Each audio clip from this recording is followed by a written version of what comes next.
माँ भारती को प्रणाम करता हूँ। आप सभी को मेरा राम राम। मैं हर्षित पढ़िया आपका इस दास फैमिली में बहुत स्वागत करता हूँ।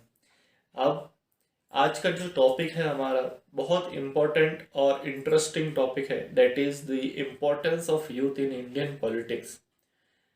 जब हम एक लक्ष्य लेकर चल रहे हैं कि हमें 2047 जब भारत की स्वतंत्रता को 100 वर्ष पूरे होंगे तो हम दोबारा से भारत को विश्वगुरु के रूप में देख सके, पर क्या हम इस चीज के लिए तैयार हैं? आज हमारे जो भारत के युवा है, भारत को एक युवा देश के तौर पे देखा जाता है। कल को ये जाके एक बूढ़ा देश भी बन सकता है। तो आज हमारे जो युवा है, क्या ये वाकई इस चीज के लिए तैयार है कि ये भारत को विश्व गुरु के तौर पे आगे लेकर जा सके?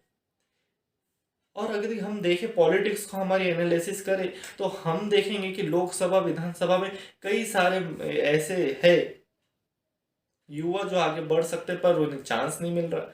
और इनको देख के कोई युवा वहां जाना नहीं चाहता। हमारे मंत्रिमंडल देखे तो maximum they are above 50। Actually, the basic need of the Indian nation to grow is the aggressive youth government. And why the youth are not going to politics? और हमारे यूथ इतने पीछे क्यों हो रहे हैं? इसकी बेसिक प्रॉब्लम्स है कुछ जो हम अभी डिस्कस करेंगे। इस वीडियो को एक्चुअली 3 पार्ट में डिवाइड कर रहे हैं हम। पहला, प्रॉब्लम्स ऑफ यूथ। सेकेंड, कि यूथ की प्रॉब्लम्स हो क्यों रही है। और थर्ड, कि हम भारत के जो राजनीति क्षेत्र है उसमें युवाओं को किस तरह देख रहे हैं और हमारी पार्टी इसमें क्या रोल निभाएगी। ये सारी चीज़ों को हम इस वीडियो में कवर कर रहे हैं। और इसके अंत में मैं आपको ये भी सुनिश्चित करूंगा कि आपका इस वीक का वर्क क्या होगा।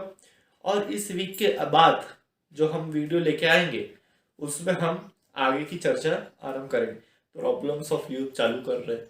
बेसिक प्रॉब्लम्स ऑफ यूथ में सबसे पहला और सबसे इम्पोर्टेंट ये है कि we are slowly but proudly adopting the western culture. हम वेस्टर्न कल्चर की ओर धीरे धीरे धीरे धीरे बढ़ते जा रहे हैं। हम हमारी संस्कृति को खोते जा रहे हैं। हम हमारी परंपरा को खोते जा रहे हैं। आज परंपरा के नाम पे हम सिर्फ उसे निभाते हैं, हमें नहीं पता है कि वो क्यों निभा रहे हैं। फिर भी हम कोशिश कर रहे हैं हमारी पार्टी के जरिए कि ज़्यादातर ज़्यादा यूथ इसमें मिले और हम एक ऐसा माहौल डेवलप करें कि यूथ हमें, हमारी भारतीय संस्कृति को समझे। आप सभी शायद ही सुना हो सुश्रुत संहिता। सुश्रुत संहिता एक ऐसी बुक है हमारे भारत की जिसे मुगल शासन ने जला दी थी, फिर भी कुछ पन्ने अभी बाकी शेष है जिससे हम उसे नाम ज्ञात हुआ है। उसमें हम नाड़ियों को ऐसे सिर्फ दबाकर आदमी ठीक हो जाता है। इतनी हमारे पास ज्ञान था एक समय में, पर कहीं ना कहीं वो धीरे धीरे लुप्त होते गए और अभी भी लुप्त हो रहा है। इसका मेन रीजन है कि हम हमारी संस्कृति को भूल के, हमारी परंपराओं को भूल के दूसरे की और वेस्टर्न कल्चर की ओर बढ़ रहे हैं। और वेस्टर्न कल्चर की सबसे बड़ी क्या है, लूप होल क्या है, कि वो हमें मटेरियल लाइफ में ले जाता है। और जो मटेरियल लाइफ जो है that is full of illusion, भ्रम है। तो हमें कोशिश करनी चाहिए कि हम हमारी संस्कृति को समझे। आज हमारे मैक्सिमम जो यूथ है they are demanding mobile phones, they are demanding laptops, they are demanding bike scooter for roaming, but none of them are demanding for books. हमें एक आदत डालनी चाहिए बुक्स पढ़ने की, न केवल सिलेबस की बल्कि कुछ बायोग्राफीज पढ़ने की। हम यदि बात करें एनसीईआरटीज की तो हम उसमें देखते हैं हमें मुगल शासन पढ़ाया जाता है, हमें ब्रिटिश साम्राज्य पढ़ाया जाता है, लेकिन क्या हमें महाराणा प्रताप, छत्रपति शिवाजी महाराज, झांसी की रानी, अहिल्याबाई होलकर, इन लोगों के बारे में बताया जाता है? हमें इन सब के लिए अलग से बुक्स पढ़ना पड़ता है। ये लूप होल है हमारे एजुकेशन सिस्टम का। और इसी कारण हम आज जो यूथ है they are assuming that the material life is all thing. हम हमें यह समझना चाहिए कि भौतिक सुख ही सब कुछ नहीं है। आज सभी लोग पैसे के पीछे भाग रहे हैं। इवन हमारा एजुकेशन सिस्टम भी हमें यही सिखाता है कि हम पैसा कमाएं और पैसे का रोलिंग करें। हमें वो आध्यात्म की ओर नहीं ले जा रहे। That is the basic problem of youth. और यही चीज मटेरियल लाइफ में हम घुसते हैं, धीरे धीरे धीरे धीरे हमें ड्रग्स की, हमें नशे की आदत होती है। आज 75% ऑफ यूथ कहीं ना कोई नशे की आदत है उन। तो यूथ को जगाना है। जब तक यूथ जागेगा नहीं इस देश का, तब तक हम शायद वो 2047 वाला सपना पूरा न कर सके। और इसलिए हम ये पार्टी गठित कर रहे हैं ताकि हम यूथ को लेकर आगे चल सके और यूथ के लिए कुछ कर सके। मैं चाहता हूं कि बहुत सारे यूथ इसमें मेरी पार्टी जो बने, एक ये जो पार्टी हम दास बना रहे, ये एक ऐसी पार्टी हो दे this is full of youth. अब हम बात करते स्वामी विवेकानंद जी की, तो स्वामी विवेकानंद जी कह के गए कि the body of youth is as strong as iron and nerves as strong as steel. But हम अगर आज यूथ को एनालाइज करें तो दैट दिस इज बिल्कुल अपोजिट ऑफ दिस। बिल्कुल विपरीत चल रहा है आज की youth. They are smoking, drinking, their body is not like iron, rubber body there. So I want to conclude that we are we should adopt the Indian culture and read books like Bhagavad Gita, etc. So ultimately I want to say that we need an aggressive youth with good character and work ethics.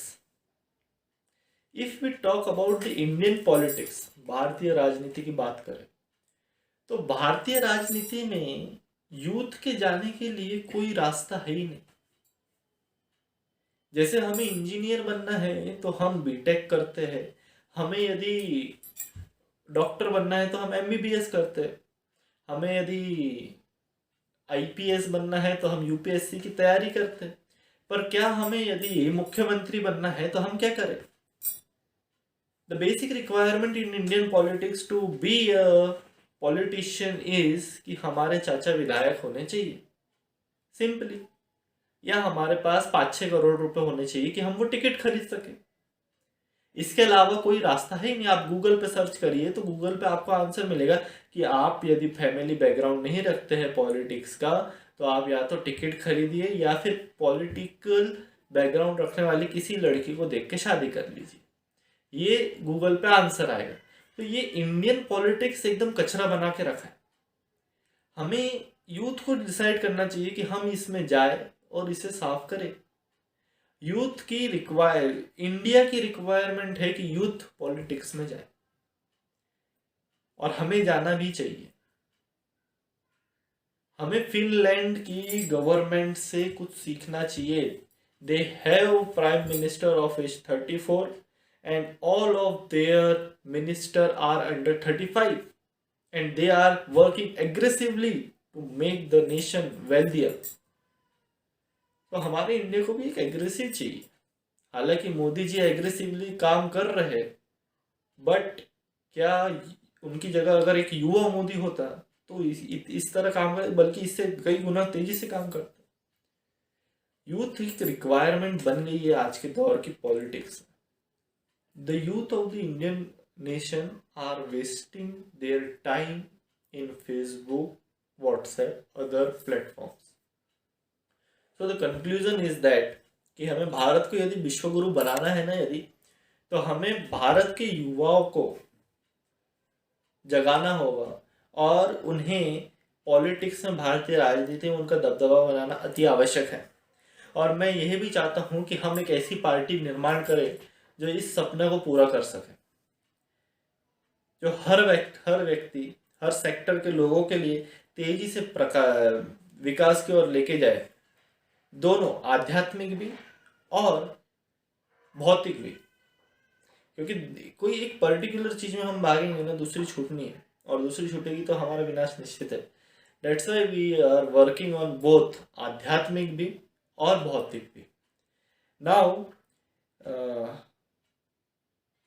मुझे पूरी उम्मीद है कि आप सभी इस देश के लिए कुछ समय अपना देंगे, और मैं चाहता हूं कि आप इस नेक कार्य में ज़्यादा से ज़्यादा लोगों को जोड़े, खासकर यूथ को जोड़े। We want the youth with aggressiveness. और आपके इस वीक का वर्क जो है, सभी पार्टी कार्यकर्ताओं से मेरा कहना है कि आपका इस वीक का जो वर्क है, वो वर्क है कि आपको ट्विटर हैंडल पे अपना एक ट्विटर अकाउंट बनाना है, और ट्विटर अकाउंट में आपको लिखना है that you are the member of the दास पार्टी, और उसकी स्क्रीनशॉट या आपकी आईडी, ट्विटर आईडी हमें हमारे ईमेल पे भेजना है। और आप अपना ईमेल आईडी रेगुलर चेक कीजिए, या हमें अपनी ईमेल आईडी पर आपका व्हाट्सएप नंबर सेंड कर दीजिए, जो आपके पास हमेशा रहता हो। ये बहुत इंपॉर्टेंट हो रहा है यहाँ पे। आप अपनी ईमेल रेगुलरली चेक करें। हम अभी कुछ जीमेल पे आपको मैसेज भेजेंगे रिगार्डिंग द पार्टी वर्किंग,